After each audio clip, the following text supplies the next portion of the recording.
Hello, and welcome to A Reader's History of Science Fiction. I'm Alex Howe, and this is Episode 6, Pulp Fiction. Pulp Fiction, of course, is not referring to the movie. It refers to the cheap pulp magazines that were widespread in the first half of the 20th century. Some of them are still around today, but they aren't the big deal they once were. The modern equivalent would be more along the lines of airport novels, and indeed many pulp stories were even more poorly written, but there are some gems in there. In fact, I would argue that these stories were in some ways an extension of Jules Verne's adventure fiction, where H.G. Wells was a social commentator, almost a new kind of satirist. The pulps paralleled the classic stories of adventures in far-off lands, sometimes even from the same author. Remember that Edgar Rice Burroughs wrote both A Princess of Mars and Tarzan. In other words, the three roots of sci-fi I talked about in earlier episodes were paralleled in the early part of the 20th century. And we'll see this again in the next episode with horror. This early period when pulp fiction was thriving, from the 1890s to World War II, is what I call the early days of science fiction. It doesn't really have a catchy name like the Golden Age, but the early days seems fair enough. And I mentioned in the last episode that this is a little complicated, because when I wrote my reading list, it seemed like these early days extended to about 1950, and I still partially stand by that. When you look at the published dates of books, there's a large gap around the war years, but the reason isn't why you would think. There actually wasn't a market for science fiction books before 1950. The genre hadn't gotten that far yet, and publishers tend to be conservative about such things. The real story is that nearly all of the quote-unquote books of the early period, H.G. Wells, Edgar Rice Burroughs, Doyle's The Lost World, Lovecraft, Doc Smith, and more, were actually serialized in pulp magazines. The only major exceptions were the dystopias, which might not have even been recognized as science fiction at the time, and Stapleton and Lewis, whom we'll talk about in a few episodes. So science fiction wasn't on hold during World War II. Indeed, it was thriving, but it was thriving in the magazines, and actually so were other genres like horror. Literary magazines got their start when H.G. Wells was first starting out, but at the time, they published all kinds of stories. In fact, Edgar Rice Burroughs serialized his novels in one called the All Story magazine. However, dedicated science fiction magazines came a little later. The first one was Amazing Stories, which was first published in 1926 and is still around today, although it's not the big name it once was. Actually, all of the magazines aren't read nearly as much anymore, but big-name authors still print novellas and short stories in print magazines, so they're still relevant. The biggest magazine was, and still is, Astounding Stories of Super Science, first published in 1930. It's been known by a bunch of names over the years, and is known today as Analog Science Fiction and Fact. You can still find it in chain bookstores. Now, to understand this history, you need to know about one of the key figures of the pulp magazine era, John W. Campbell, who became editor of Astounding in 1937. It's Campbell who defines the division between the early period and what scholars call the Golden Age of sci-fi. Campbell's full story is a topic for another episode. For now, just know that before him, the magazines mostly published the pulp fiction that was named for them, along with reprints of older stories. I'm talking larger-than-life characters, over-the-top action, sensational and sometimes lurid plot lines, and not all that much actual good writing. Think Buck Rogers and Flash Gordon, even though those were mainly comic strips. More on them later. When Campbell took over, things changed. As editor, he demanded both better science and better writing, and he really steered the direction of the genre in that role, which is why it's regarded as the Golden Age. But I don't think it's so cut and dried. My view is that just as the origin of science fiction as a whole was a gradual process, so was the Golden Age. There's a lot of overlap. Some books as late as Orwell's 1984, which was published in 1949, seem to have more in common with pre-war books like Brave New World than later ones. Likewise, Doc Smith published most of his Lensman series in Astounding Science Fiction under Campbell, but that may be the pulpiest pulp fiction I've ever read. And meanwhile, the top authors who got their start in the Golden Age, like Asimov and Heinlein, were doing their best work in the 50s, 60s, and even 70s. All of this is to explain that I'm covering the early days of science fiction as books and movies published up to the year 1949. I'll get to the Golden Age in the episodes about the individual authors. For now, think of this period as the stories that are culturally, if not always chronologically, before the Golden Age. In the rest of this episode, I'm going to give an overview of the sort of central adventure fiction of the pulp era, and then I'll take a few episodes to look at the other subgenres of the time. Pulp sci-fi novels, or at least their equivalent, started even before H.G. Wells with the Edisonades, but the first well-known one is probably A Princess of Mars by Edgar Rice Burroughs. It was first serialized in 1912, and today it's known as the first book of the Barsoom series, sometimes called John Carter of Mars. The 2012 Disney film John Carter is based on A Princess of Mars, although that movie wasn't very good, but it's at least a newer point of reference. The story goes that John Carter, a Confederate veteran, is accidentally transported to Mars by some kind of vague astral projection. Mars is known to its inhabitants as Barsoom, and at least in the first book is populated by two races. The Green Martians are a tall, warlike people with 4 arms, green skin, and long tusks. Their rivals, the Red Martians, look like normal humans, except that they have red skin, and they wear strings of beads instead of normal clothes. Yeah, that sounds like 1912 alright. Anyway, Carter is captured by the Green Martians, but because of Mars's low gravity, he has superhuman strength there and is able to escape. Although Burroughs exaggerates greatly. He should have about 3 times the strength he has on Earth if we're playing that game, but he seems to have more like 30 times. Predictably, Carter saves the day and marries the beautiful alien princess, whom he has no trouble interbreeding with even though she lays eggs. This is what you get with Pulp Fiction.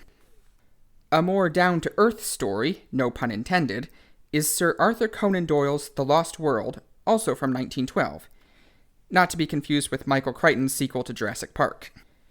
Though he's better known for Sherlock Holmes, Doyle wrote a range of stories, and The Lost World is a very Jules Verne-esque story about an expedition to an uncharted plateau in South America where living dinosaurs have been discovered. It's still kind of pulpy. The expedition is all larger-than-life, ego-driven men, but it's well-written and scientifically literate for its day. And I normally try to avoid spoilers, but I feel the need to point out how the ending differs from what you usually see. Like The Invisible Man, people act rationally in the book. The explorers bring back proof of their expedition and are believed by the scientific community. Whereas in a lot of modern stories, they come back empty-handed and no one believes them. In The Invisible Man, this was avoiding the idiot plot, where the characters have to act incompetent to drive the drama of the story. But in The Lost World, Doyle is avoiding the status quo is God trope, where major changes have to be avoided or reversed by the end of the story. Many writers use this for various reasons, like not wanting to deal with world-changing consequences in the middle of a series, especially a TV series, or because they want to fit the story into the real world as a secret history. So it's a refreshing change when authors avoid this. And as I said, we'll come back to this idea again in the episode on Heinlein. At the opposite end of the scale of pulpiness is E. Doc Smith, author of the Lensman series. He was nicknamed Doc because he published under the name E. Smith, Ph.D., presumably for more credibility. He really did have a Ph.D., but it was in chemical engineering. He was a food scientist specializing in donut and pastry mixes. Lensman is a classic space opera. It concerns a galactic civilization, literally called Civilization with a capital C, besieged by a powerful mafia of pirates and drug runners called Boscone. Boscone is fought by galactic policemen called Lensmen, who are gifted a special device called the Lens by a powerful elder race with enormous mental abilities. The lens can only be worn by its intended recipient, and it grants telepathic powers, including mind reading, translation of any language, and communication over interstellar distances. But in truth, it's only limited by the user's imagination. And if you think all this sounds familiar, you're right. The Green Lantern comic book series is a pretty blatant ripoff of Lensman, even though the creators denied it. As Pulp Fiction goes, Lensman takes it up to 11. I only read the first book of the main series, Galactic Patrol, because that's all I could take. Let's start with the hero. Kimball Kinison is exceptional in every way. He's practically the definition of a Mary Sue. If you don't know, a Mary Sue is a character in fiction who is too perfect to be taken seriously. Just to become a Lensman, you have to be literally the one man in a million, and yes, it's a plot point that you have to be a man, who has the absolute highest skill, intelligence, and strength of character. And we later learn that Kinnison is so exceptional that he gets special training to become a super-secret double Lensman, who can kill you with his brain, and other ridiculous stuff. Then there's the pace of technological advancement in the stories, which is just insane. We start out with the fastest ship ever built, which is cool, but not crazy. But by the end of the series, they're throwing around planets faster than the speed of light as weapons. Oh, and the planets are made of antimatter for good measure. There's even a trope named after it, the Lensman arms race, where power levels in fiction escalate to ludicrous levels. Fans of animes like Dragon Ball Z and Gundam may recognize what I'm talking about. Of course, I'll grant that war is a great motivator. In something of a measure of life imitating art, World War II happened while Smith was writing the series, and that war started with biplanes and ended with ballistic missiles and nuclear weapons. So strange things like that can happen. Even so, while A Princess of Mars had its share of weirdness, Galactic Patrol was so over the top that it was almost unreadable. Seriously, I say skip it, and if you want military science fiction, just read Starship Troopers. There are a few other pulp stories from this period you might have heard of, like When Worlds Collide, and also the early 20th century was a time for new forms of media. We have Karel Čapek's 1922 stage play RUR, which gave us the word robot. More on that in the episode on robots. We have Orson Welles' infamous 1938 radio drama of The War of the Worlds. As an aside, it's a popular legend that thousands of people were terrified that there was an actual alien invasion when they heard the broadcast, because the first half of the show was rewritten to sound like an actual news bulletin. However, it was probably just a few people who missed the beginning of the show, and then the incident was sensationalized by the rival newspapers. And of course, this was the time when cinema got its start, but that will need a whole episode on its own. But there's one other important medium that got its start at this time and was closely connected with Pulp Fiction: comic strips. This is where your classic Buck Rogers types come in. Buck Rogers himself, like so many of these stories, started as a novella in one of the magazines, in this case Amazing Stories.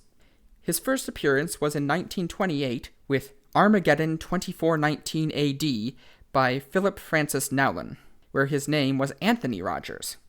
But within months, Nowlin was commissioned to adapt his novella as a newspaper comic strip, where he changed the character's name to Buck Rogers after the silent-era Western star Buck Jones. Hence, Buck Rogers in the 25th century AD. You may also know him by the Looney Tunes parody Duck Dodgers in the 24th and a half century. A couple years after that, Buck Rogers also got his own radio show, and he is generally credited with popularizing the idea of space travel with the public. Buck Rogers' comic strip was so successful that it spawned a number of imitators, the most famous of which, Flash Gordon, became a famous franchise in its own right, alongside old favorites like John Carter and Tom Swift. Flash Gordon debuted as a comic strip in 1934, with the obligatory radio drama starting the following year, and the ripple effects have been great. George Lucas even wanted to do a film adaptation of Flash Gordon in the 70s, but he couldn't get the rights to it, so he ended up making Star Wars instead. Oh, and there's one other comic strip from this era that you should probably know about. Superman got started in 1938. That was a comic book rather than a newspaper strip, but the principle is the same. Superheroes were definitely a product of this time period and clearly share a lot of similarities with the pulp magazines, aimed at a younger audience perhaps, but similar in style. I wanted to do my due diligence and read some of these comics, but it turns out that a lot of the stuff from the pulp era has never really been digitized. I feel like these characters might be popular today more because of their 1950s TV revivals than the original comic strips. To see the original comics, you have to shell out for hardcover anthologies. But to get a flavor of the genre, I did grab the original novella of Armageddon 2419 AD from Audible. And here we see the origin of Buck Rogers. How did this character come about? Suspiciously similar to John Carter, actually. World War I veteran Anthony Rogers accidentally falls into a state of suspended animation due to exposure to radioactive vapors. because of course. When he finally wakes up, he learns that nearly 500 years have passed, and America is now ruled by a new Mongol empire. Except they're called the Han. Nowlin actually uses Mongolian and Han Chinese interchangeably. Yeah, it was 1928. But anyway, Anthony promptly marries the beautiful young woman he saved from outlaws, uses his military know-how to help the American rebels fight the Han, and soon finds himself in charge of what we know as the Scranton metro area in Pennsylvania. So, standard Pulp Fiction fare. If you just read A Princess of Mars, you'll probably get a decent feel for it, but it's still an interesting and important developmental period for the genre. This has been A Reader's History of Science Fiction. This podcast is available on Libsyn, SoundCloud, YouTube, Spotify, Stitcher, Apple Podcasts, and my website, sciencemeetsfiction.com. And I guess there are some other sites that automatically mirror it. I'm not quite sure how that works. And I am also on Google. Twice, in fact. That's the part that was confusing me last episode. I'm on Google Play Music, but apparently you need to be signed in to find it, which I'm normally not when I don't need to be. And I'm also on Google Podcasts, which you do not need to sign in for. Also, that's the website podcasts.google.com, not the phone app. I might be on the phone app, but I don't use it, so I don't know. Anyway, the point is that if you're a serious podcast listener, but you found this one through my blog or something, you can probably also find it on your preferred platform. And the other point is that I think I know how to do the outro properly now. So, please like and subscribe. I actually have some subscribers now, so thank you to those people. My book recommendation of the episode is Sir Arthur Conan Doyle's The Lost World. It's maybe not the most representative book of the early period compared with the likes of John Carter and Buck Rogers, but I prefer more down-to-earth stuff in this period, and I think it's the best written of the books I've mentioned here. Next episode, beware for your sanity and prepare for the coming of dread Cthulhu as we delve into cosmic horror. Thanks for listening.